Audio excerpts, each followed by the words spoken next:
Welcome back नाजरीन। जहाँ से हमारी गुफ्तगू रुकी थी वहीं से दोबारा उसका आगाज़ करेंगे।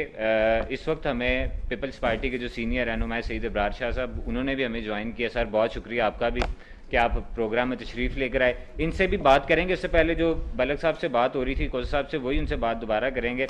भाई साहब, जो वफाकी वज़ीर हवाबाजी हैं, उनका बयान था कि जितने पायलट्स हैं वो सारे उनकी डिग्रियां चली हैं, उनके लाइसेंस नहीं हैं। इसी वजह से बैनुल अक़वामी पाबंदियाँ लग गई हमारे पायलट्स पर, पीआईए पर पाबंदियाँ लग गई। लेकिन जब डीजीसीए ने बयान दिया, उन्होंने ये कहा कि 160 से ज़ायद जो पायलट्स हैं उनके बिल्कुल ठीक है लाइसेंस, उनकी डिग्रीज बिल्कुल ठीक हैं। तो सर, ये जो पाकिस्तान के ऊपर एक इल्ज़ाम लग गया था जिसकी वजह से पाकिस्तान एक डिवैल्यू, उसकी जो एक रिस्पेक्ट थी वो कम हुई है, इसको आप किस तरह देखते हैं कि अब क्या वज़ीर साहब को इस्तीफ़ा देना चाहिए या जो डीजी साहब हैं उन्होंने गलत बयान दिया है तो उन्हें इस्तीफ़ा देना चाहिए? देखिए, गुजारिश ये है कि मैं तो ये इनके अक्सर बयानात जब सुनता रहता हूँ, मैं तो अपने आप को आई एम ए लर्नर, मैं तो सीखता ही रहता हूँ। लेकिन शर्म आती है कि डूब मरने का मुकाम है इस हुकूमत के लिए कि इस किस्म के खौफ ज़दगी वाले बयानात देते हैं जिससे ना सिर्फ पाकिस्तान का बल्कि इंटरनेशनली भी हमारा ऐसे इमेज टार्निश होता है, ऐसा बेड़ा गर्क करते हैं जी। हमारी। देखें, उन्होंने फ्लाइटें बंद कर दी हैं, उन्हें सेकंड कैटेगरी में ले। बिल्कुल।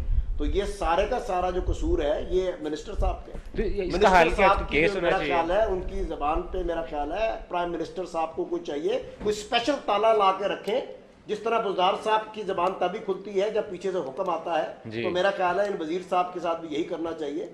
आपने अगर डिग्रियां चेक भी करनी थी तो अपने तरीके से करते जी। और अगर आपने कोई एक्शन भी लेना था अपने तरीके से करते। जी। बट इस तरह आकर एकदम बयान दे देना, ओ भाई तुम खुदा का वास्ता है, तुम अगर बदनसीबी से तुम वजीर बन ही गए हो, अल्लाह पाक ने अगर तुम्हें इज्जत दे ही दी है, तो उसको तुम इस तरीके से अपने मुल्क की तजलील, इस सबज परचम की, कायद आजम के बनाए हुए पाकिस्तान की ऐसी तजलील मत करो। तो ये तो लग रहा है मिनिस्टर पाकिस्तान के ही हमारे दुश्मन ममालिक के ये मिनिस्टर हैं कि जो इस तरह पाकिस्तान की साख को नुकसान पहुंचा रहे हैं। इन्हें चाहिए कि खुद ही रिजाइन कर दें जी। और सुकून से पीछे बैठ जाए। कोई जरूरी नहीं है वजीर बन के ही आप मुल्क की खिदमत कर सकते। तो बलक साहब, को साहब के ये जो उन्होंने रिजाइन देना है, क्या ये बहुत है इस चीज़ के लिए जितना नुकसान साख को पहुंचाया और जिस तरह पीआईए पूरे पाकिस्तान की साख को नुकसान है, सिर्फ रिजाइन बहुत है? इस तरह ये तो पीआईए को चाहिए जी कि इन पर डैमेजेस का केस करें। राइट। और उस पे सुप्रीम कोर्ट की डायरेक्शन हो, इस डैमेजेस के केस को 3 महीने के अंदर अंदर डिसाइड करें। जी, ये बिल्कुल आपकी बात बिल्कुल ठीक है। इसी पॉइंट को लेके हम इब्रार शाह साहब के पास आते हैं। सर, पहले तो आपको बहुत मुबारक हो जो आपके ऊपर इल्ज़ामात लग रहे थे कि पीपल्स पार्टी ने बहुत जितने पायलट्स हैं वो ऐसे ही भर्ती कर ली हैं, उन्होंने डिग्रीज नहीं चेक की, उन्होंने लाइसेंस नहीं चेक किया। तो मुबारक हो कि सबसे पहले तो आप लोग भी क्लियर हुए हैं कि ये जो पायलट्स हैं इनके पास डिग्रीज हैं, इनके पास सब कुछ है। तो सर, अब ऑपोजिशन, एज एन ऑपोजिशन, आप लोग अब आप लोगों का नेक्स्ट स्टैंड क्या होगा? ये जो वजीर साहब ने पूरे पाकिस्तान की साख तबाह करके रख दी है, तो इस पर अपोजिशन स्टैंड लेगी सर? सर देखें भाई, रिक्वेस्ट ये है कि अपोजिशन हमारी जो है वो पाकिस्तान पीपल्स पार्टी अपना एक पूरा भरपूर किरदार जनाब चेयरमैन बिलावल साहब अदा कर रहे हैं जी। और एक ज़िम्मेदार शख्स होने की हैसियत से और ज़िम्मेदार पार्टी का नुमाइंदा होने की हैसियत से, पार्टी का सरबराह होने की हैसियत से अदा कर रहे हैं जी। और जो भी मुल्की मफादात और जो भी मुल्की इज़्ज़त के हदफ पर जो भी हैं टास्क, वो अपोजिशन पहले भी अपना किरदार अदा कर रही है और इंशाल्लाह भी करेगी। और सिर्फ मैं समझता हूँ कि सिर्फ इनको हुकूमत को तनकीद या निशाना सिर्फ नहीं बनाएगी, बल्कि अपने मुल्क की इज़्ज़त और उसकी जो भी मुस्तकबिल की तरक्की है उसको मद्देनज़र रखते हुए भी अपने बयान और अपने जो भी है तफज़ात उनको क्लियर करेगी। नहीं तो आप भी डिमांड करेंगे कि वो इस्तीफ़ा दे दें जो वज़ीर साहब हैं? सर, ये तो एक नेचुरल सी बात है कि पीपल्स पार्टी तो पहले दिन से ही इनको एक पूरी नाकाम हुकूमत कह रही है, सिर्फ एक वज़ीर की हद तक नहीं है और बल्कि इंक्लूडिंग वज़ीर आज़म साहब तक वो अपोजिशन पीपल्स पार्टी उनको रिजेक्टेड डिक्लेयर कर चुकी है और वो कोई सियासी फ़ैसले नहीं है, उनकी कोई सियासी मशावरत नहीं है और उनकी कोई दूर अंदेशी नहीं है। और इतने साल, इतना उनका पीरियड, हाफ मिड पीरियड गुजर गया है, उस पीरियड में उन्होंने अभी तक वो जो भी काम कर रहे हैं और जो भी उनको वो शर्मिंदगी पब्लिक के सामने उठाना पड़ रही है उसको वो सारा कह देते हैं कि ये अपोजिशन ने किया हुआ है, ये पिछली हुकूमतों ने किया हुआ है। जो हुकूमत 2 साल और 3 साल का पीरियड गुजार कर भी अपनी कारकर्दगी दिखाने की बजाय पिछली हुकूमत को कोस रही है, मतलब उसको पॉइंट आउट कर रही है, उसको निशाना बना रही है, उसने आगे तरक्की क्या करनी है और उसने आगे मज़ीद बेहतर फैसले क्या करने हैं। तो सिर्फ वज़ीर क्या, मेरे तो नज़दीक ये पूरी हुकूमत ही मतलब नाकाम हुकूमत है और गैर सियासी हुकूमत है। इसको ये मुल्की मफादात और तफजात में इन्होंने अभी तक कोई कदम नहीं किया। तो सिर्फ शाह जी सॉरी, मैं आपको कता कलामी की माफ़ी, आपने जिस तरह कहा कि इनके जो वज़ीर है वो कैपेबल नहीं है कि वो संभाल सकें, तो हफीज़ शेख साहब की अगर बात करें तो आप उनका क्या कहेंगे? सर हफीज़ शेख साहब की जो बात आप, मैं समझता हूँ आपका सवाल आप शायद उस तरफ निशाना कर रहे हैं कि वो पीपल पार्टी ने भी उनको किया था, तो लेकिन एक अंदाज़ा या एक चांस अगर पीपल पार्टी ने दिया है तो उनको आजमाने या चांस रखने में, वो अगर वो पहले रिजेक्ट हो चुके हैं तो इनको अब उनको लाने की क्या ज़रूरत थी जी। अब इस बात को मद्देनज़र रखें कि ये अपनी नई सोच और नई तब्दीली के नारे पर आए हैं, तो इनको वो रिजेक्टेड लोग और वो जो नाकाम लोग हैं उनको लाने की क्या ज़रूरत थी। अब ये अपनी नाकामी और अपनी ये जो बुज़दिली है या अपनी बददियांती है उसको ना छुपाएं, उसको सामने करते हुए हुकूमत को फारिग करें और अवाम ये 5 से 6 इस तरह के वज़ीर हैं कि इनके ऊपर ही हमेशा इल्ज़ामात लगते हैं और यही हमेशा हर हुकूमत में हमें दिखाई देते हैं। तो मैं बिटालवी साहब सर आपसे अगर ये पूछें कि जो वज़ीर हवाबाजी इन्होंने जो एक पाकिस्तान की साख को नुकसान पहुँचाया, आपके ख्याल में रिज़ाइन काफ़ी है या इनके ऊपर कानूनी कार्रवाई हो ताकि आइंदा जितने भी मिनिस्टर हैं कम से कम वो इस चीज़ से डरें कि हमने पाकिस्तान की अगर साख को नुकसान पहुँचाया हम जेल हो जाएगी? सिर्फ रिज़ाइन इज इट इनफ? किसी ने ये कहा कि 100% लाइसेंस असली है? नहीं, 100% तो नहीं कहा। 262 पे मशकूक हैं जी, और 42 के करीब साबित हो चुके कि जाली हैं जी। 4 वो पायलट हैं जो जहाज उड़ा रहे थे, उनके बिहाफ पे किसी और ने पर्चे दिए हुए हैं जी, वो उनके पर्चे किसी ने दिए हैं जी, कि मैं जहाज उड़ा रहा हूँ, पर्चा मेरा आप दे रहे हैं। जी, ठीक है। इसका जवाब क्या देंगे आप? अच्छा और सुन लें, जी, सिर्फ ये नहीं, बिस्मिल्लाह। जो 1000 इन जात साजों की वजह से जाने जाया हुई हैं जी, वो आप लुटाएंगे, ये लुटाएंगे, ये लुटाएंगे, यही तो पॉइंट करेगा वापस कोई? किस तरह वापस होंगी? जब ये जाली लाइसेंसों पे चलाएंगे तो फिर जाने जाया होंगे और क्या होगा? आप जवाब दे दे।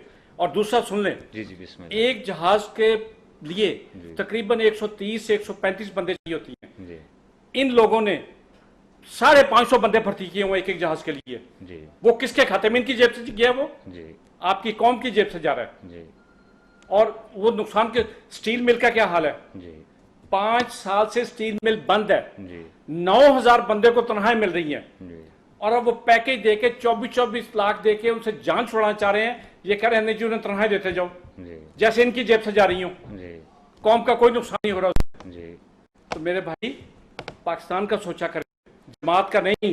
जी। जब आप पाकिस्तान के बन जाएंगे ना जिनकी वजह से तो जमातें खुद ही चल जाएंगी। देना चाहिए ये बात। मैंने सिर्फ ये कहा कि मुझे साबित कर दें कि लाइसेंस जाली नहीं थे। पहली और मुझे साबित कर दें जो जहाज 2 गिरे हैं उनके पायलटों के लाइसेंस जाली नहीं थे। मैं रिजाइन लेके देता हूँ, मेरा दोस्त है वो 42 साल पुराना दोस्त है मेरा, सरवर खान।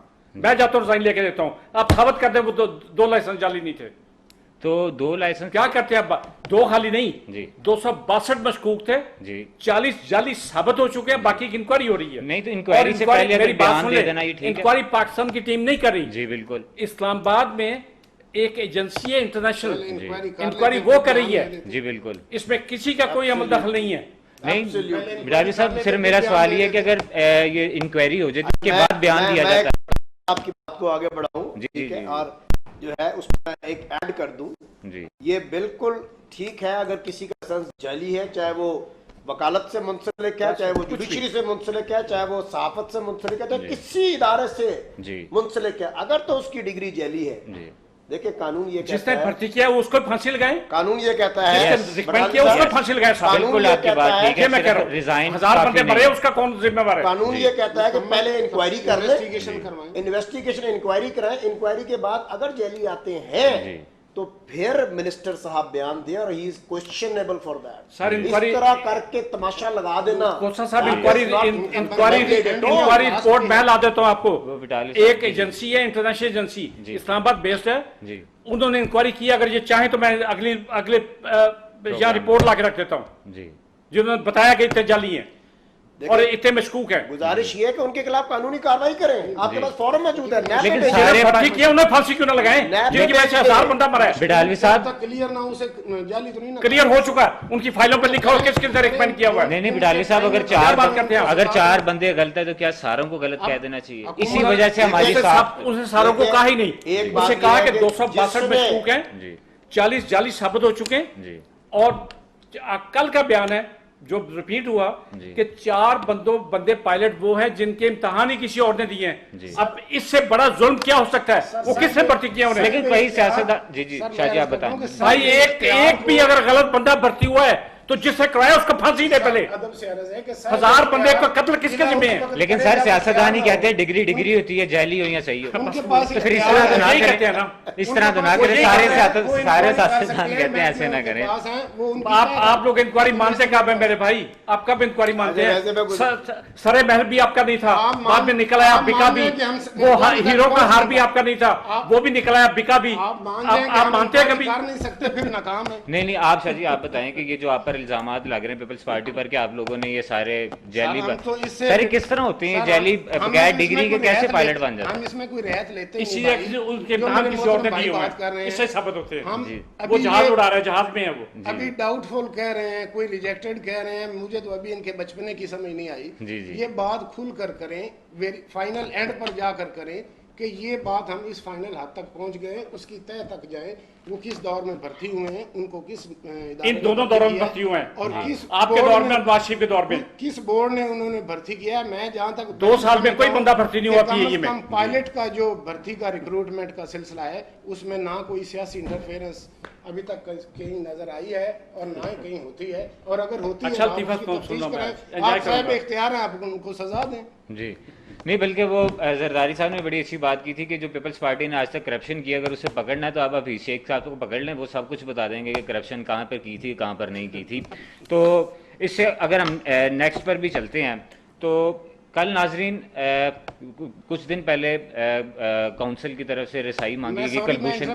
जी जी शाहजी बिस्मिल्लाह आप करें। फिर 2008 से लेकर 2013 तक पीपल्स पार्टी की गवर्नमेंट आई है। उससे पहले मुशर्रफ साहब का दौर रहा है, जी। पहले नवाज शरीफ साहब की गवर्नमेंट रही है और उसके बाद 2013 से ऑनवर्ड, मतलब अब अभी तक पीपल पार्टी की गवर्नमेंट नहीं बन सकी। जी। तो इनको इंक्वायरी से और इनकी इन्वेस्टिगेशन जो फॉल्ट हैं पीपल पार्टी की लीडरशिप में या जो बादयांती हुई हैं, मैं ये समझता हूँ कि एक फर्द वाहिद कोई बादयांती करता है तो वो ना मुल्क का साथी होता है, ना पार्टी का साथी होता है, ना कौम का साथी होता है, ना मुल्क है। तो हम वो वहाँ तक निशाने तक पहुँचने की बजाय 3 साल हुकूमत करने के बाद भी, अपना वक्त सारा गुजारने के बाद भी ये बड़े मज़े से और बड़े आराम से कह देते हैं कि अपोजिशन ने और पीपल पार्टी ने करप्शन की थी, उसी की वजह से मुल्क तरक्की नहीं कर सका। अपना फैजान साहब सारे महल भी मेरा था जी। वो तो वज़ीर किसी का आज़म नहीं साहब था, जो जिसका मैं मौजूदा डिनाई करता इमरान खान साहब रहा हैं, और वो बाद में कहते मैंने थे बेचा भी कि जो इश्तिहार दे के बेचा एक दुनिया साल जान की में। सियासियों की हीरो कमीशन का है, हार भी मेरा मैं था। उससे मुल्क चला सकता हूँ। अब तो क्या 3 बात साल करते